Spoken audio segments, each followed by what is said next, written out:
자, 이번에는 98번 님의 침묵 한용우님의 글을 보도록 하겠습니다. 자, 일제강점기 1920년대를 바탕으로 이루어져 있는 이러한 글이다라고 볼 수 있죠. 자, 한용우님 하게 되면은 여러분들이 머릿속으로 딱 인지를 해야 되는 부분이 이분이 님을 갖다 얘기하고 당신을 갖다 이야기하는데 그 바라보는 대상이 누구냐라는 측면 꼭 기억하고 있어야겠죠. 그래서 기본적으로 님이라고 하는 이야기 자체가 두 가지 이분 자체가 어쨌든 아무래도 스님이세요. 자, 그죠? 월 첫 번째 직업은 그러다 보니까 본인이 바라보는 그 대상은 절대자. 라고 볼 수 있겠고, 그 다음에 두 번째는 또한 이분은 독립운동을 하셨잖아요. 자, 그렇기 때문에 여기서는 우리의 조국. 원래 이거 말고도 시인이기 때문에 본인이 이루고자 하는 뭐 여러 가지 깨달음이나 이런 것들도 있을 수 있겠지만, 여기 자체에서는 기본적으로 두 가지로 우리는 현재 이야기를 하고 들어가면 될 것 같아요. 나머지는 뭐 크게 이야기는 언급성을 없습니다. 여러분들이 잠깐 왼편에 지식 더하기에 바로 그게 딱 나오네요. 님의 상징적 의미 거기 나오는데 한용운의 시집 님의 침묵 서문에 님이 아니라 기룬 것은 다 님이다 라는 표현을 썼대요. 승려이나 독립운동가로서의 시인의 생애를 고려할 때 기룬 대상은 바로 부처님, 불교의 진리 혹은 조국이라고 볼 수 있다고 되어 있죠. 그러니까 크게 두 가지로만 이렇게 이야기하면 될 것 같습니다. 자, 그 밑에 있는 건 좀 이따 다시 한번 이야기를 여러분하고 하도록 할 거고요. 요 글에 있어서 주제는 이별한 임에 대한 영원한 사랑의 다짐을 이야기하고 있답니다. 여기선 절대자면은 절대자 어떻게 이별을 할 수 있어요? 라고 얘기할 수 있는데 여러분 생각해보면은 아무래도 그 구도자로서의 삶을 갖다 이끌어 간다는 건 절대자를 갖다가 맞이하기 위한이라는 맞이한다는 것도 되게 어떻게 보면 절대자의 품에 들어가기 위한 하나의 자세를 갖다가 이뤄내는 거잖아요. 그러다 보니까 그러한 자세를 이루기 위해서는 구도자적인 삶을 살 수밖에 없는 것이고, 그러니까 그 자체는 어쨌든 이별에 있는 상황이다 라고 얘기할 수밖에 없는 측면이고요. 그 다음에 또 하나 여기서는 조국이라 본다면 당연히 1920년대에 바로 조국을 잃어버린 이러한 상황에 대한 측면으로 연결해서 볼 수도 있다는 거죠. 자, 경어체 활용을 해서 경건한 마음을 드렸다. 네, 바라보는 대상, 님이 바로 절대자의 조국이에요. 그럼 당연히 경어체로서의 이러한 표현을 쓸 수밖에 없겠죠. 종교의 바탕을 둔 상징적 표현이 두드러진다. 네, 그렇습니다. 역설적 표현이 있대요. 자, 어디에 있는지 한번 그걸 보면서 여러분하고 이야기를 나눠볼게요. 자, 내용을 좀 먼저 본다면은, 님은 같습니다. 아, 사랑하는 나의 님은 같습니다. 푸른 산빛을 깨치고 단풍나무 숲을 향하여는 작은 길을 걸어서 차마 떨치고 갔습니다. 황금의 꽃같이 굳고 빛나던 옛 맹서는 차디찬티 끓이 되어서 한숨의 미풍에 날아갔습니다. 날카로운 첫 키스의 추억은 나의 운명의 지침을 돌려놓고 뒷걸음쳐서 사라졌습니다. 나는 향기로운 님의 말소리에 귀먹고 꽃다운 님의 얼굴에 눈 멀었습니다. 사랑도 사람의 일이라 만날 때에 미리 떠날 것을 염려하고 경계하지 아니한 것은 아니지만 이별은 뜻밖의 일이 되고 놀란 가슴은 새로운 슬픔에 터집니다. 그러나 이별은 쓸데없는 눈물의 원천을 만들고 마는 것은 스스로 사랑을 깨치는 것인 줄 아는 까닭에 걷잡을 수 없는 슬픔의 힘을 옮겨서 새 희망의 정수박이에 들이부었습니다. 자, 우리는 만날 때 떠날 것을 염려하는 것과 같이 떠날 때 다시 만날 것을 믿습니다. 아, 님은 같지만은 나는 님을 보내지 아니하였습니다. 제 곡조를 못 이기는 사랑의 노래는 님의 침묵을 휩싸고 돕니다. 라고 되어져 있어요. 자, 제가 잠깐 자료를 다른 쪽에 놓고 와서 했습니다. 자, 보면은요. 님의 침묵 이 작품을 여러분 아까도 얘기했듯이 님이라는 자체를 절대자와 조국이라는 의미로 나눠서 이야기를 하다 보니까 처음에 님은 같습니다. 절대적으로 해석해도 좋고 그 다음 조국으로 해석해도 어느 하나 지금 이제 다름이 없는 그러한 글로서 얘기를 해볼 수 있을 것 같아요. 자, 그래서 지금 이제 그러면 님의 침묵이다. 절대자가 침묵을 하고 있다.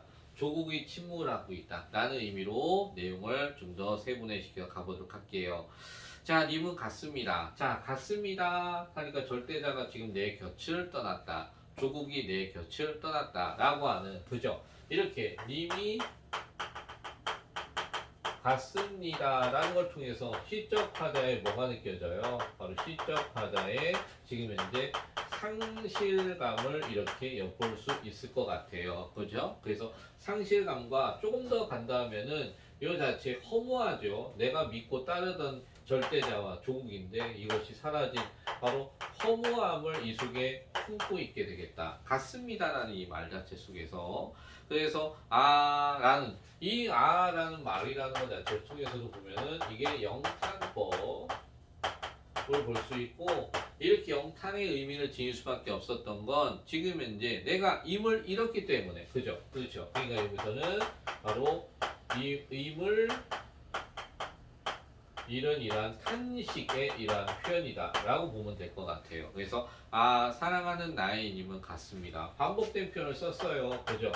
같습니다. 같습니다. 이렇게 둘의 반복의 이러한 표현을 썼다 라는 것 자체는 지금 현재 이미 떠나 있는 상태, 바로 임의 부재 상태, 임의 부재 상황을 갖다가 반복해서 강조해주고 있구나 라고 이렇게 엮어보면 될 것 같아요. 그죠? 자, 그래서 푸른 산빛을 깨치고 단풍나무 이렇게 숲을 향하여 푸른 산빛을 깨치고 푸른 산빛이에요. 당연히 이거는 시각적이라는 그 심상을 바탕으로 얘기할 수 있는데 이러한 푸른 산빛, 푸르다고 하는 것 자체는 우리 문학에 있어서 언제나 밝은 이미지예요. 그죠? 밝고 아주 환한 이러한 이미지를 볼 수 있어요. 근데 이걸 깨치고 이걸 뿌리친 거예요. 이걸 뿌리치고 뭐 했어요? 단풍나무 숲을 향해서 단풍나무 숲입니다. 네, 여러분 단풍나무 숲이 하면은 요거 자체도 뭐 시각적인 이미지긴 한데 문제는 뭐냐? 이 자체가 딱 보고 화려하고 아주 예쁘고 그러니까 이것도 밝은 이미지 아닐까요? 할 수 있는데 단풍나무 숲은 가을을 뜻합니다. 가을은 모든 것이 이제 사라지는 이러한 계절이잖아요. 그죠? 그러다 보니까 앞에는 밝고 여기 자체는 뭐 희망의 이러한 모습을 지녔다면은 여기는 이제 모든 것이 떨어지는 거예요. 그죠? 모든 것이 떨어지는 이런 것을 뭐라고 하냐면 조락이다 라고 해서 떨어진다는 개념을 얘기해서 그러다 보니까 희망의 반대 바로 절망의 이러한 시기를 표현해 준다 라고 볼 수 있죠. 그 자체에서 대조적인 모습을 이렇게 볼 수 있을 것 같아요. 그래서 향하여 난 작은 길을 갖다 걸어서 이러한 차마 떨치고 갔습니다. 또 갔다. 계속 반복하고 있어요. 황금의 꽃같이 굵고 빛나던 옛 맹서는 황금의 꽃같이 라고 했으니까 당연히 여기서는 비교법을 쓰였고요. 그런데 황금의 꽃같이 굳고 빛나던 옛 맹서 그러한 옛 맹서는 그러니까 다시 말하면 굳고 빛난다는 표현을 썼어요. 굳고 빛난다는 표현을 썼는데 이거 자체는 변함이 없다는 거예요. 그죠? 그렇다면은 영원함을 뜻할 수 있는 것이고 그 다음에 또한 여기서 영원히 변치 않을 이러한 그 나의 찬란 약속인 거죠. 그죠? 영원함을 지닌 옛 맹서는 약속인 거예요. 그러면은 이러한 약속인 건데 이런 것을 얘기하는 한자성을 얘기할 수 있는 것은 끝까지 지키는 금석 요거 자체는 그 맹이죠? 헷갈렸어요. 미안해요. 금석 맹양이라고 하는 여기서 좀 맥으로 갑자기 헷갈렸어요. 자, 그래서 맹서니까 그래서 요거 자체가 이러한 맹서는 차에 찬 티끌이 돼서 지금 현재 한숨의 미풍에 날아갔습니다. 그러면은 한마디로 절대자가 내 곁에서 나 영원히 너의 곁을 있어주마 라고 했지만 그러한 약속 저버리고 갔다는 거예요. 나의 조국 역시 영원히 함께하겠다 라는 약속 저버리고 갔다는 거예요. 그러니까 옛 맹서는 차리 찬 티끌이 됐다. 차리 찬 티끌이다. 쓸모없는 티끌은 먼지니까. 그러니까 한마디로 쓸모없는 존재가 되었다 라고 하는 그죠? 차이 차다는 것 자체는 당연히 촉각적 심상을 이렇게 보여주는 거고요. 자, 이 차에 찬 티끌이 되어서 한숨의 미풍에 날아갔다. 미풍 아주 약한 바람인데 이거에 날아가 버렸습니다 라고요. 자, 그러면서 날카로운 첫 키스의 추억은 이번에는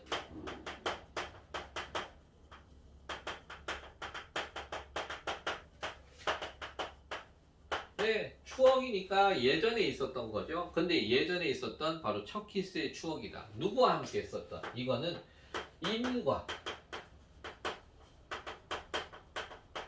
임과 함께 나누었던 이러한 첫 키스의 추억이라는 거예요. 그죠? 자, 그러니까 이 자체는 내가 임은 바로 절대자 그리고 나의 조국에 대한 바로 애정인 거죠. 그러니까 한마디로 이것은 절대자와 이러한 조국에 대한 애정 혹은 진리에 대한 깨달음 이걸 표현해 준다고 볼 수 있죠. 그래서 이러한 추억은 나의 운명의 지침을 돌려놓고 운명의 지침이라는 것은 나의 운명이에요.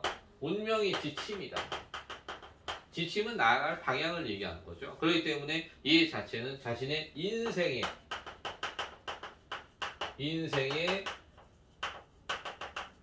방향을 갖다가 이것을 일깨워 주었다. 바꿔 놨다라는 측면입니다. 그래서 바꿔놓고 뒷걸음질 쳐서 사라졌습니다. 뒤가 사라졌다. 모든 것은 그래서 허사가 되는 상실감과 똑같이 허무함을 갖다 이렇게 엮어볼 수 있겠다라는 측면인 거죠. 그죠? 자, 그래서 밑에 있는 것처럼 거기 대주적인 이러한 시어를 통해 임과 이별을 형상화해 놓고 있다라고 되어 있습니다. 그래서 시적 화자가 충격적인 임과의 이별을 지금 했음을 갖다가 이야기를 했어요. 이렇게. 자, 그리고 나서 이제 그 다음 들어가 볼게요. 여러분 잠깐 지울게요.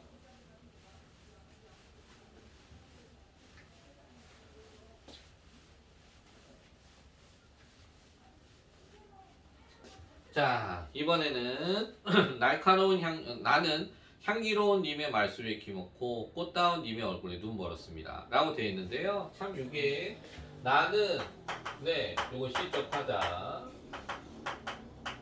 근데 문제는 향기로운 님의 말소리. 그죠? 향기로운 님의 말소리에 뭐가 있답니까? 귀가 먹었어요. 자, 그리고 또 하나 이번에는 꽃다운 님의 얼굴.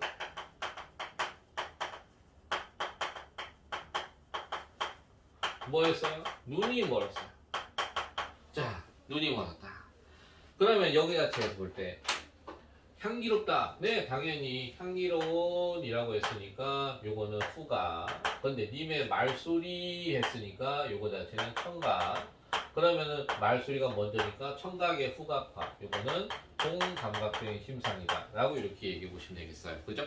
자, 그러면서 중요한 거는 그것보다 더 중요한 것은 향기로운 님의 말소리에 뭐 했다? 귀가 먹었다. 말소리 귀가 먹는다는 게 말이 됩니까? 말이 안 되죠. 그죠? 그럼 모순된 부분이에요. 그럼 무엇이냐? 향기로운 님의 말소리가 너무나 아주 향기롭고 너무나 나에겐 너무나 행복한 것이야. 그러다 보니까 나도 모르게 귀가 먹을 정도로 어떻게 그러한 기분이 들 정도로 너무나 행복한 그걸 표현한 거죠.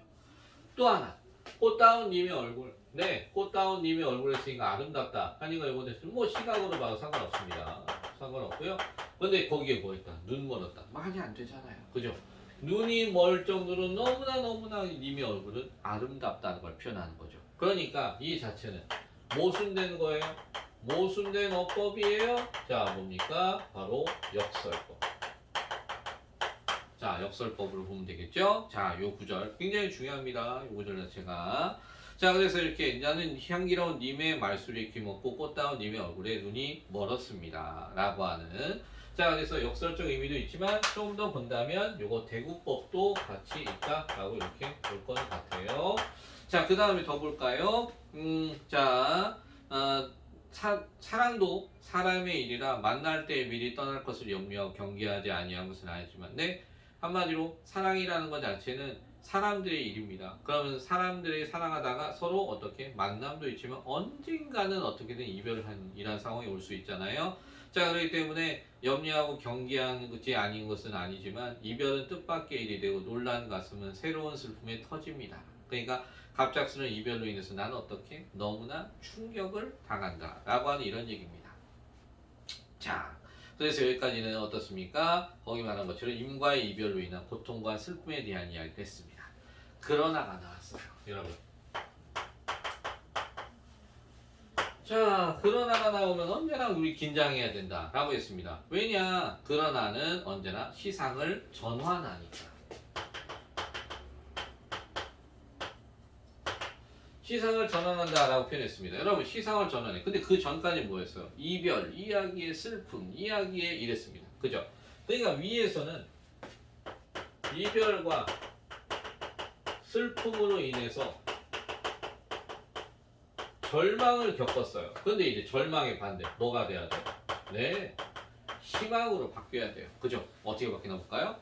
그러나 이별은 쓸데없는 눈물의 원천을 만들고 마는 것은, 자, 이별이라는 것은 무엇이다? 눈물의 원천이다. 눈물을 만들어내는 것이다 라고 하는. 근데 눈물이 어떻다? 쓸데없는 이라고 했어요. 눈물이라는 건 참 쓸모없는 존재야 라고 이야기하는 겁니다. 그러니까 이별은 쓸데없는 눈물의 원천을 만들고 만다 라고 하는 측면. 그러니까 이별했다는 이유로 그냥 눈물만 흘리고 괜히 그러고 있는 그런 걸 얘기해 줍니다. 그러니까 이것은 어떻게 시적화자는 부정적으로 보고 있는 거죠. 이별했다고 쓸데없이 눈물만 흘리고 있는 상황을 부정적으로 보고 스스로 사랑을 깨치는 것인 줄 아는 까닭에, 자, 뭐 하는 거다? 스스로 사랑을 치는 것이다. 사랑이라는 것은 뭐 하는 것이다? 스스로 이뤄내는 것이라는 것을 알게 됐다라고 하는 측면. 그죠? 그러니까 스스로 그것을 한마디로 능동적으로 자신의 힘에 의해서 바로 사랑이라는 것을 깨치는 것이다 라는 것을 깨우쳤다는 겁니다. 그죠? 자, 그래서 이렇게 하는 것을 알게 됐어요. 이별은 뜻밖의 일이 되고 놀란 가슴은 새로운 슬픔에 터집니다. 자, 미안합니다. 이거 또 내일 읽었어요. 미안해요. 자, 걷잡을 수 없는 슬픔의 힘에 옮겨서 새 희망의 정수박에 들이부었습니다. 정신이 없네요. 지금 똑같이 읽었던 거 또 읽었어요. 자, 미안해요. 자, 이렇게 걷잡을 수 없는 슬픔의 힘을 옮겨서 새 희망의 정수박에 들이부었다. 다시 말하면은 아까 얘기했죠? 이별과 슬픔의 절망에서 희망으로 바꿨다고. 그래서 슬픔의 힘을 옮겨서 새 희망의 정수박이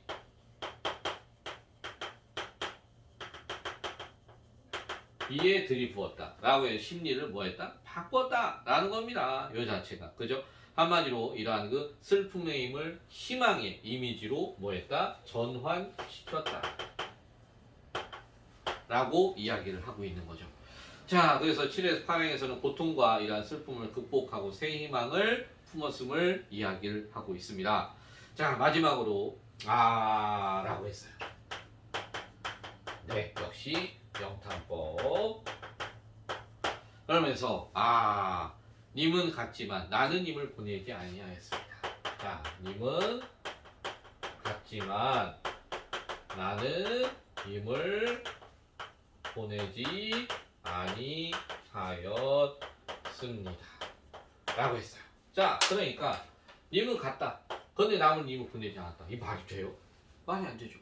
님은 갔다는데 님을 보내지 아니했다고 하고 말이 안 되는 거잖아요. 그죠? 자, 어떻습니까? 역설법. 나는 어떻게? 절대자. 내 손에서 놓지 않았다고요. 네, 나는 나의 죽음. 내 마음에서 떠나보내지 아니했다고요. 그죠? 그걸 얘기하는 거죠. 그렇기 때문에 역설적 의미다 라고 하는 것입니다. 자, 그래서 제 곡조를 못 이기는 사랑의 노래는 님의 침묵을 휩싸고 돕니다. 자, 제 곡조를 못 이기는 이러한 사랑의 노래다. 지금 현재 그러니까 나의 임을 위한 이러한 노래, 내가 임을 위해서 바치는 이러한 노래, 이 사랑의 노래는 님의 침묵을 휩싸고 돈다. 지금 현재 그렇다면 님의 침묵이라는 건 님은 지금 현재 여기 있다 없다. 마지막에 말한 님의 침묵은 현재도 뭐하고 있다? 님은 부재 상태다 라는 거 알려주죠. 그런데 휩싸고 돕니다 라고 했어요. 이 님의 침묵을 휩싸고 돈다 라고 하는 것 자체는 어쨌든 나의 노래로서 뭐한다는 임을 떠나보내지 않겠다라고 하는 의지를 마지막에 보여주는 거죠. 그죠? 자, 그러니까 임을 떠나보내지 않겠다는 의지이고, 그렇지만 지금 현재 임은 뭐하고 있다? 이별의 상황이다. 나는 그러니까 현재는 님의 부재 상황이지만 마음으로는 님을 보내지